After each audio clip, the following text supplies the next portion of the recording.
Thank you. Hi, James. I wonder if you could try and put into words for us how good a day that was for England, please. It doesn't get much better than that, I don't think. Losing the toss, being asked to bowl, and then putting them in a performance like that, I think it doesn't get much better. And then the way the two guys played towards the end of the day with the bat was outstanding, and exactly what we've been talking about and asking for. Both with ball and the bat, we've displayed exactly what we wanted to do throughout this series today. I mean, in the sort of history of great first days, it sort of goes back to Melbourne or Trent Bridge. I know you missed that latter one, but I mean, you can count the sort of days that go like that on one hand, can't you? In even a career you're on. Yeah, absolutely. I think the only difference with Melbourne is I was keen to bowl there, and I wasn't today for some reason. I was trying to tempt Joe into batting, but he was I think he was leaning towards a bowl, but we'll never know. So it's taken out of our hands. We got asked to bowl. And then we just, we didn't know how the wicket was going to play. I thought it was going to be pretty good. It's probably a little bit quicker than we expected. And got a bit of swing early on as well, which always helps. And then, the way all the bowlers adjusted to the wicket with the lengths that we bowled, the lines that we bowled, I thought was brilliant. And again, something that we've been talking about, trying to bowl as that unit, as a group. We just absolutely nailed it today. Jimmy, you're obviously a former county teammate of Haas. I just wonder whether you could sort of give a sense of how pleased you are for the journey after he's been on to come back with a Test 50 today. Yeah, absolutely delighted. Couldn't be happier for him. He's been since he's come back into the setup. You can see how much he's worked on his game, how much he's improved as a player. I think one thing he's always had is the right temperament for Test cricket, for international cricket.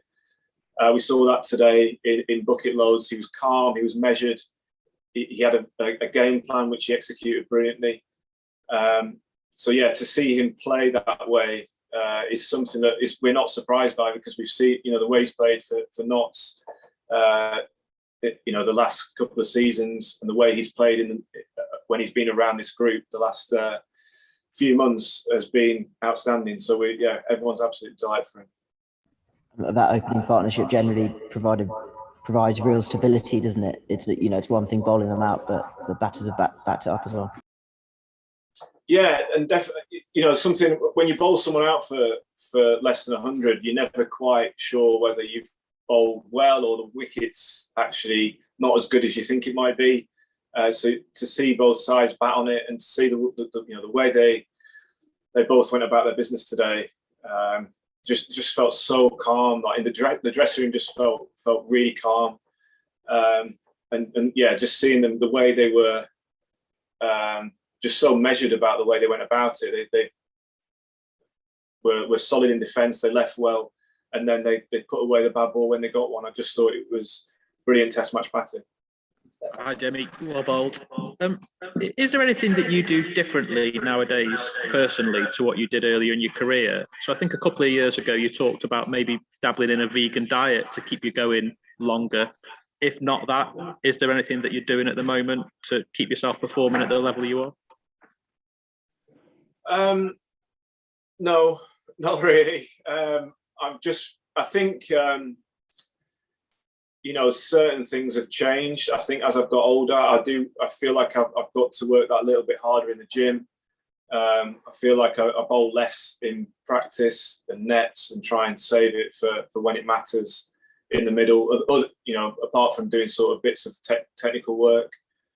I think as long as my body's in really good shape, I think the biggest sort of test in Test cricket is mentally, and keeping yourself switched on through games, making sure you can switch off outside of games when you're not bowling, but getting yourself up for bowling big spells and playing in big games. I think that is the biggest challenge, and for me that's something that I've thankfully always had and got. And I think, again, I've managed that well this week, having the few days off after Lords, that disappointment, you know, after bowling 50 odd overs, and then managing to come here, making sure my recovery is really good, eating well, coming here and ready to go again a week later. That's been probably the biggest bit is that sort of the nutritional side and the recovery, making sure they're absolutely spot on so that I can keep going through a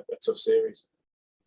On the subject of keeping the body healthy, you've talked about the toll that it's taken on you before, or even struggling to brush your teeth. Does fast bowling hurt any more or less than it used to? Yeah, it still hurts, but I think you just, it's something that I've got used to. You know, I've had injuries and niggles throughout my career, and you just find a way of putting up with it. You find a way of getting on with things. You know, it's just part and parcel of the job. And you know, walking off at Lords, I've involved 50 odd overs. You know, pretty much everything hurting, feet hurting. I think that just gives you so much satisfaction that you've put a shift in for your team. And you know that not far around the corner is an innings where you're just going to have to bowl 8 overs. So thankfully for me, that's today. I was going to say, Jimmy, I mean, it's pretty unusual for you to open the bowling at the end of the completed innings. You conceded 6 runs. Sorry, I missed that. It's pretty unusual for you to open the bowling. By the time the innings is completed, you've conceded just 6 runs. Yeah, unusual. But that's just, you know, just shows how good a day we've had. I'd have taken it this morning for sure.